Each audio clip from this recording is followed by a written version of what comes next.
Boa tarde, eu me chamo Amanda Antônio Souza, vim aqui agora apresentar para vocês o meu TCC. Como tema, eu escolhi a produção dos principais meios de cultura e suas eficácias em exames laboratoriais.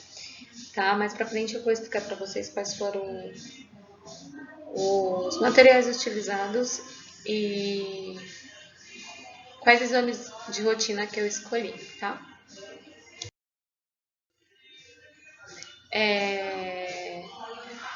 A minha pesquisa, ela se propõe a compreender sobre os exames de laboratórios e os principais meios de culturas que são utilizados nesse processo.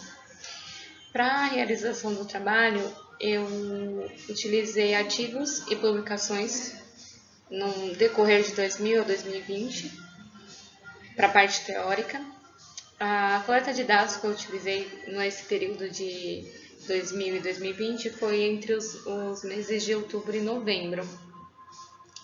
Eu dividi em tópicos para vocês quais foram os exames que eu vou utilizar, por exemplo, qual meio de cultura eu utilizei para tal e qual outro meio de cultura que eu realizei um outro procedimento, tá bom? Esse trabalho ele foi produzido para compreender de uma forma simples e direta a produção de meio de cultura e sua importância em uma rotina laboratorial. Foi feito diretamente ao público da área da saúde, sejam eles estudantes, profissionais ou pesquisadores, tá?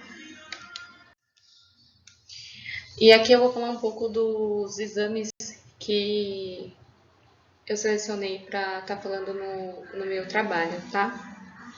Eu selecionei a urocultura, que é realizada com urina. A urocultura, ela completa o diagnóstico de uma infecção urinária por bactéria. Ele é realizado no meio Agar-Macconkie, que é um meio voltado para bactérias. Podemos dizer até que é um meio seletivo, né? Por ele ser voltado para bactérias. O pH dele é de 6,9 a 7,3 em incubação.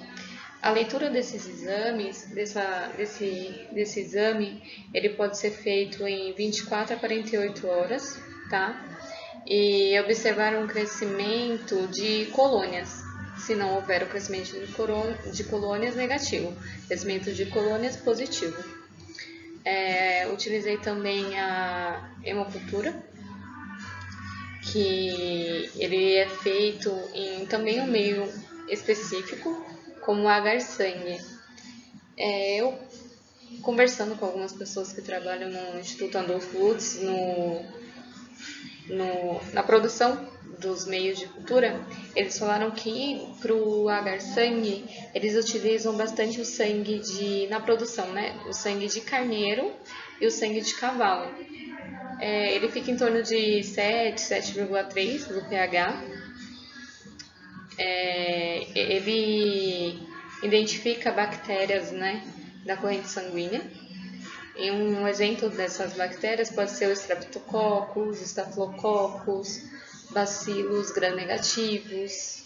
E essa leitura também é feita depois de 24 horas de incubação. Na urocultura, que eu esqueci de falar para vocês, dá para se achar nessa, como eu posso dizer, na realização do exame, se der positivo, se tiver crescimento de colônia, a gente pode estar vendo o Escherichia coli, uma bactéria que a gente pode estar encontrando, tá bom? Um outro exame que eu coloquei aqui é a coprocultura. Ele é realizado no meio de cultura com afinidade voltada para infecções por salmonella, Escherichia coli e Shigella. Esse meio de cultura é interessante, essa coprocultura, porque além de ser identificada, né, essas bactérias que nos fazem mal, podemos também identificar as bactérias que fazem parte da microbiota normal, né, do nosso intestino. Podemos utilizar um meio de cultura HRSS e o pH dele é por volta de 7,2, 7,4, tá? Acho que é isso. Vamos passar para o próximo.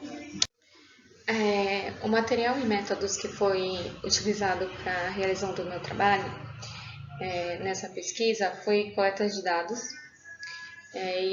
Eu fiz uma seleção de materiais em livros, artigos, teses, monografias, leis e alguns documentos, tá? E assim ela se torna uma pesquisa bibliográfica. O método escolhido também para ser utilizado foi o levantamento bibliográfico, tendo como tipo de pesquisa o qualitativo descritivo, por técnicas de análise bibliográfica usado para a coleta de dados. Ok, e o levantamento sistemático da bibliografia foi desenvolvido, primeiramente, nas bases de dados das bibliotecas virtuais. Aqui, como resultado, eu coloquei que, conforme a pesquisa feita, mais de 80% dos exames realizados em laboratórios, podemos dizer que são exames de rotina, que são fezes, urina, hemograma, e mais de 60% deles são realizados em meios de cultura. Tá? Como considerações finais, existem diversos tipos de meios de cultura que nos auxiliam para o diagnóstico final do paciente.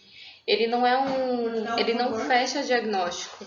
Na verdade, ele fecha um diagnóstico, mas ele auxilia só. Ele sozinho não fecha o diagnóstico de um paciente. E nesses meios de cultura, a gente pode ter os seletivos, que são voltados para fungos e bactérias. Temos os meios de cultura com pH mais ácido e temos também os meios de cultura mais alcalinos. E você tendo esse meio de cultura voltado, vamos dizer um exemplo dos seletivos, temos uma eficácia mais rápida, ele é específico para auxiliar no diagnóstico. Com isso, a gente não perde tanto tempo realizando outros exames, podemos dizer. Como eu disse no slide anterior, a utilização dos meios de cultura, eles não fecham o diagnóstico, tá? Eles auxiliam no fechamento do diagnóstico. E as culturas seletivas para determinadas bactérias, eles auxiliam como um complemento do diagnóstico do paciente, porque vai ser analisado qual bactéria que cresceu ali naquele meio de cultura, para se estar se tratando o paciente com antibióticos ou outro medicamento voltado para essa determinada bactéria. Tem a rapidez no auxílio do diagnóstico, principalmente quando se é usado os meios de cultura seletivos, Aqui são as referências que foram utilizadas. E agora eu deixo para vocês o meu muito obrigada, Agradecer a minha orientadora, que foi minha chefe aqui no laboratório do Instituto Adolfo Lutz. E dizer que está chegando ao fim, Essa etapa na minha vida. Tá bem corrido, mas que no final a gente sabe que vai dar tudo certo. Obrigada por assistir, pessoal, e é isso aí.